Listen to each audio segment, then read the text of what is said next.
Students, அல்ஜிப்ராவில் addition of like terms இன்றைக்கி பார்க்க போகிறோம். 3x + 2x இதோட அடிஷன் நம்ம பார்க்க போகிறோம். 3xம் 2xம் என்னது? லைக் டேர்ம்ஸா அன்லைக் டேர்ம்ஸாமா? Like terms. ஓகே, அதுக்கு எப்படி நம்ம ஆட் பண்ணுவோம்? எங்கே உங்ககிட்ட இருக்கிற திங்ஸ் வச்சு அங்கே ஏதாவது ஃபில் பண்ணுங்க பார்ப்போம்.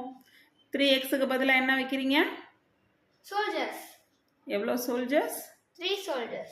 ஓகே, அடுத்து 2xக்கு என்ன வைக்கணும் அப்போது? அதோ soldier.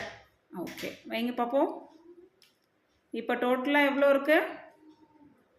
1 2 3 4 5 soldiers. 5 soldiers இருக்காங்க. 5 soldiersனா அப்போ ஆன்சர் எழுதும் போது என்ன எழுதணும்? 5x. வெரி குட், வைங்க 5x. ஓகே, லைக் டேர்ம்ஸாக இருக்கிறதுனால உங்களுக்கு ஆன்சரும் அதே இதில் தான் வரும்.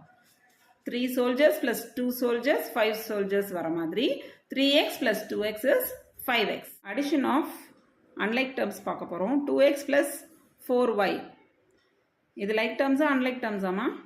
Unlike terms. எதை வச்சு அன்லைக் டேர்ம்ஸ் சொல்கிறீங்க? Different variables இருக்கு.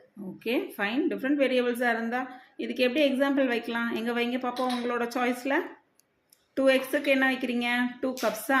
Very good. 4yக்கு 4 பென்ஸ் வச்சுருக்கீங்க. ஓகே, இப்போ டோட்டலாக எவ்வளோமா இருக்கு? 4 + 2 6 தானே? 2 + 4 இல்லை 4 + 2 வந்து 6 தானே? அப்போது 6 கப்ஸ்ன்னு சொல்லிடலாமா? 4 பென் இருக்கு. ஓகே, அப்போ 6 பென்ஸ்ன்னு சொல்லிடலாமா? 2 கப்ஸ் இருக்கு. அப்போ டோட்டலாக உங்ககிட்ட என்னென்ன எத்தனை இருக்குன்னு கேட்டால் எப்படி சொல்லுவீங்க? 2 cups and 4 pens. ஓகே, அதை மேத்தமெட்டிக்கல் நோட்டேஷனில் எப்படிப்பா சொல்கிறது? 2x + 4y. Very good.